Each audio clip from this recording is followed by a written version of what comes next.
Hello, welcome to the Hawthorn Cottage Craft podcast. Today is the second in our little series, Coffee with Kate. I'm Kate. You can find me on Instagram as Kate_Hawthorn Cottage Craft, on Ravelry as a runner bean, and there's a Ravelry group for the podcast, Hawthorn Cottage Craft Podcast. I also have a Ko-fi account where if you wish to donate and support the podcast, you can do so there. There's links to all of those places that you can find me in the description box below.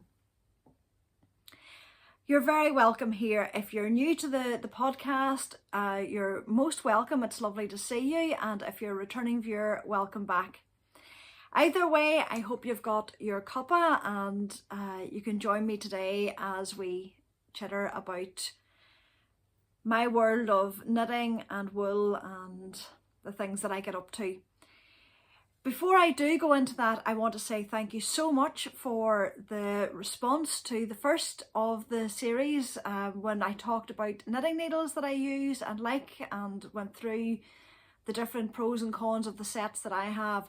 The response was phenomenal and it was really, really encouraging and interesting to read all your comments and get all your ideas. And if you're looking for ideas other than my own, lots of people have suggested different sets of needles. And it's worth having a read through the comments underneath that video, and I'll link the video at the top of the screen here somewhere. Today though, what I want to do is bring you into my knitting space and let you see where I do most of my knitting. I knit all over the house like most other knitters that I know will knit everywhere and anywhere. I have particular spots for particular times of the day. I love sitting at the end of the kitchen table for my early morning knitting when I'm having my breakfast. Usually in the evening I'm with the rest of the family in the living room, maybe watching TV. But I have my own space that is very much the heart of my knitting world and where I like to come and relax and have time out to knit. And I'm going to show you that today. I'll begin by saying that I am very fortunate to have a knitting space that is my own within the house. My kids are that bit older now, so they kind of, like most teenagers and young adults, keep to their own space. The room that I use to knit is actually the room off the kitchen. It used to be, it's had many, many different uses, but it was the dining room when we originally moved into the house. It was the kids' playroom for a short time, but they never really used it, and it's actually almost a walkway through to the sunroom at the back of the house. So this was very much a space that wasn't being utilised and used, and I thought I would commandeer it for all my crafting supplies and try and keep them to one part of the house, although that hasn't really worked, but I do try.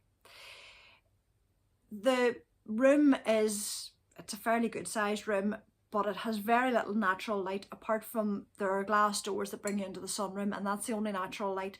So it's not conducive to very detailed working. I like to cross stitch. I can't really do that in here, and there always have to be lights on. But still, it's a space that I love. I almost feel cocooned in it, and it's a place I retreat to knit. So I'll take you on a little tour. It's not overly tidy, but this is how it is most of the time, and you'll get a little look at it. This is where you come into my room from the kitchen. On the back of the door I have a selection of bags from different festivals. There's Rhinebeck needles up, Edinburgh Yarn Festival's up there as well, and I have some paper patterns for garments that I used to make, but that's a handy dandy place for those. But the first thing you really meet as you come into the room are my cabinets, and this is where most of my storage is. I was given these two large cabinets by a colleague of my husband's who was getting rid of them. He gave me those plus my desk, and they have been super. He was revamping his office space and didn't want them, but they became my treasure and they hold so much. You can normally see this one in particular behind me when I'm podcasting because it's where I keep all my yarn. I had to put it all into bags inside the cabinets last year because there was the risk of little pesky moths from a piece of knitwear that I brought in from a friend of my mum's had passed away, and I was given some of her knitwear, but it hadn't been stored properly, and I found evidence, and I was very, very worried about although it wasn't in with my yarn, I was concerned about my yarn. So unfortunately the piece of knitwear had to go and the yarn got bagged up. But this is where I keep all my fingering weight yarn primarily. You can see my reflection unfortunately there. There are some, these are nearly all sweaters quantities that I've built up. And a little bit of overflow there. And my knitting books and magazines. And if you watched my last episode, you'll know what this is. This is a little prize pile for the subscriber giveaway. If you want to know how to be part of that, look at the last episode of the podcast. Milestones, it's called. And you'll see how to win some of that. I'm not actually going to show you what's in that cupboard because it's not really craft related, and it's one of those cupboards that when you open it, it might just explode, which we really don't want. Here is a piece of storage that most of you are familiar with from that large Swedish store. On the top of it, there's a caricature that was done of Peter and I think it was on our honeymoon. So that stays up there. And in here there are other skeins of yarn. This is nearly all fine fish yarns. And some more books. Pluto Lobby that I got for Christmas. And this is all the scrap and ends of yarn that came from projects that have been finished and that can be used in other projects, and maybe shorty socks and things like that, scrappy projects. On top of this, I have some pictures. The quote by Elizabeth Zimmerman, "Knit on with confidence and hope through all crises." How apt is that at the moment in the current situation that we're all in? I have some books and some treasures. The box is was my mother-in-law's sewing box, and it still has all our little bits and pieces in it, and some of her work and her mother's work. My knitting needle selection that you all saw the last time we had coffee together. Some more books. This would be mainly my commercial sock yarn. I think there's one or two of these empty at the moment, which is good. And my ball winder, and if you stay on to the end, there's a little video of how I wind my wool. I had that request at the end of the last video, so I've put a little bit of footage of me winding up a skein of yarn on that. It's from Knit Pro. I upgraded to this at Christmas when my plastic ball winder, which had given me a lot of service and is a really good piece of equipment, but it had come to the end of its lifespan, and I upgraded to this one. But it's a Knit Pro ball winder. Photograph of my crafting pals. You all may know Selma, who is Little Big Knits, and Holly, who we refer to as the Holly. And we were at Rhinebeck in 2017, and this was part of our road trip home. This cupboard has a lot of sewing bits and pieces. There's some fabric, thread. I do have my pins for blocking in here and my scales. This tin was the tin that was in my house when I was growing up with buttons. So it's now the button box here as well. I used to make a lot of cards and most of my buttons were used for that. Don't do that anymore though. And my bookcase in the corner. Some family photographs on top. These books are all fiction. They're all easy reads. When I don't want anything deep and I just want a good story that's based around fabric or sewing and knitting, mysteries, love stories, just things that are easy reads and that can be used for good downtime. And then we have a very chaotic couple of shelves. These folders are full of patterns that I've cut out of magazines and that probably haven't been looked at in years. I don't know if you do that as well. Great intentions, but they're not used. Really, they need organised and probably recycled. This little bag is for the Lucky Dip Cal, and it's the solid colours that I can use for heels, toes and cuffs if I'm doing socks. I'll link the Lucky Dip Cal that we're doing in the podcast down below. Just if you are new here and don't know about it, we are doing a cal, a knit along, crochet along, where we've taken 12, and this is mine, 12 skeins, balls of yarn from our stash, bagged them up, and each month we take out a bag and we knit from whatever yarn is in there. So it's a little bit of a surprise each month. So that's where I keep mine, in the bottom shelf there. And that little bag goes along with it. This box needs sorted, but it's prizes that have been donated to the podcast that you will see as time goes on. And there are some sewing things in there. I did think of weaving at one point, and this was just a little loom that I got in Hobbycraft. Just let you see it. But it hasn't really been something I've taken to particularly well. So this is where I knit.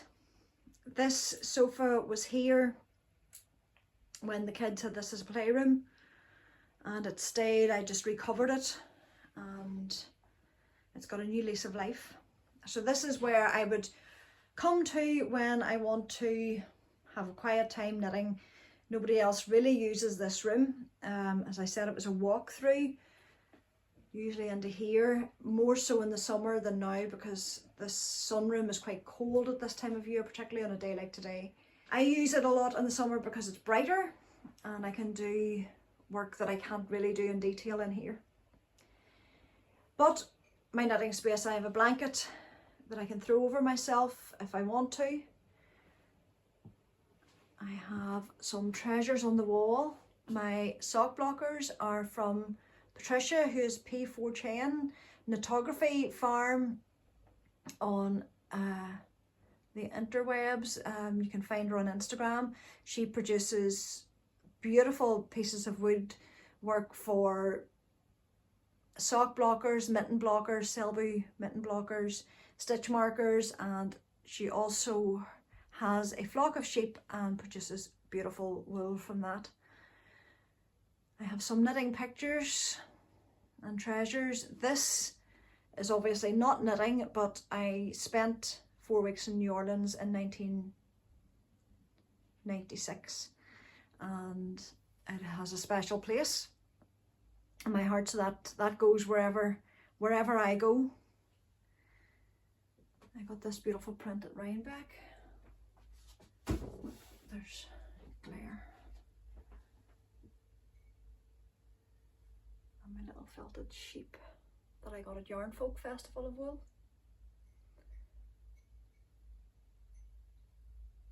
And just a little pom-pom wreath that I made from ends of wool. So this is my special corner for knitting. In front of me I have a chest. This again came from home. I don't know how long my mum and dad had it. It was my toy box. I brought it here for my children. It was their toy box, and now it holds my project bags and my mats for blocking and other bits and pieces. So it's really useful. It doesn't have to be opened very often, and I can store things really well in it. On the table I keep, this I think is more inspirational because I haven't done anything with it in a long time. I just like the look of it. This little basket has spare yarn for projects that I'm working on, and this is a project I want to do. A few years ago I knit a Let Lopey sweater, but the colour work at the top was knit in a different yarn that didn't really suit it, and it has left the neck too wide, so I want to re-knit the colour work. It was a bottom up, so that's easily done, and put the Let Lopey in it and fix that. You'll see that hopefully over the next weeks or months. I keep some stitch markers. Some of my favourites are here, and I have my little project or notions pouch.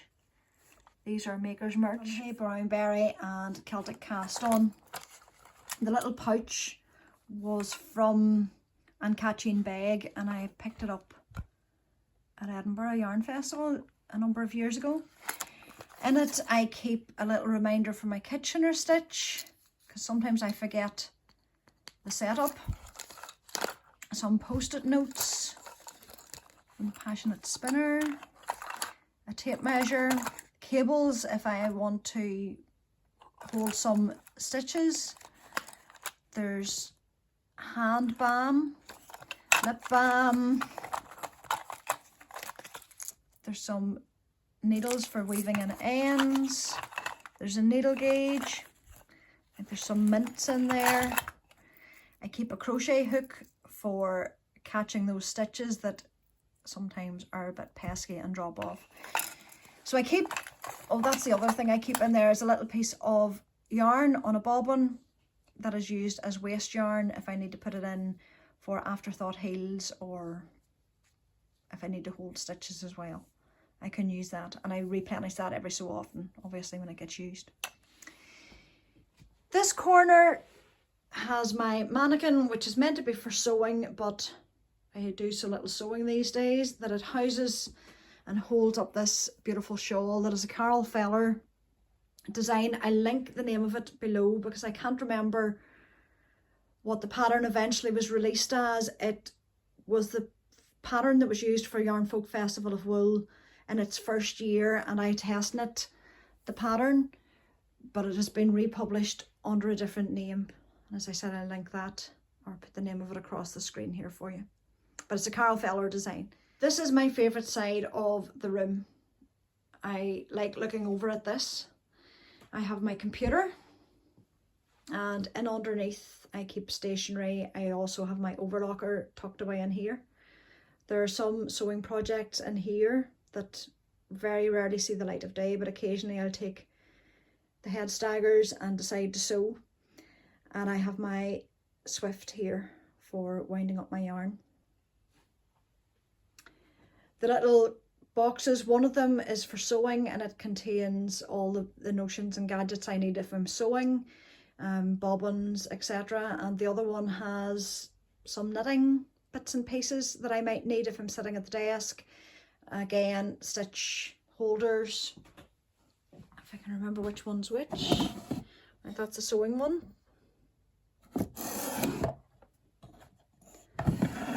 And extra tape measures that I have, some snips. These are Hiya snips. Some needles, and I have some stitch markers in here, and a little notebook. Again, I keep some stitch markers here. I love this little thing, it's for tape.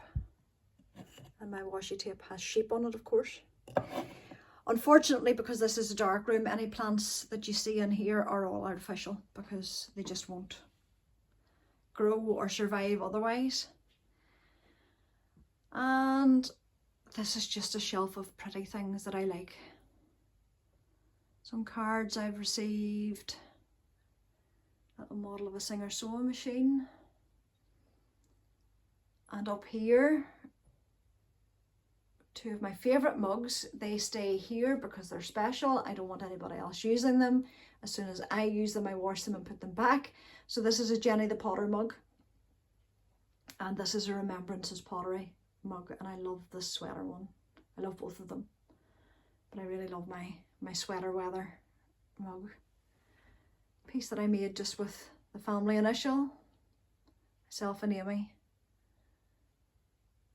And something that's always good to remember. What you create doesn't have to be perfect. This is a piece by a local glass artist, and it's Aslan from Narnia. I hope you enjoyed that little tour of my craft space. I love my space. It's compact and has everything in it that I need, and then some. I do need to organise it, I think, a little bit more in certain areas, but I love it, and I really enjoy seeing other people's craft spaces and where they like to knit. So if you would like to put a comment below where you like to craft, where you like to knit, where's your space? It might not be a dedicated room like this, but everybody has their corner that they like to knit in or work in, and that is their comfort place. You join me here most times that I podcast. You join me in this space, and you're always welcome to join me and knit and drink coffee and just catch up here. So until the next time, I hope you enjoy your knitting wherever that may be, and I'll see you very, very soon.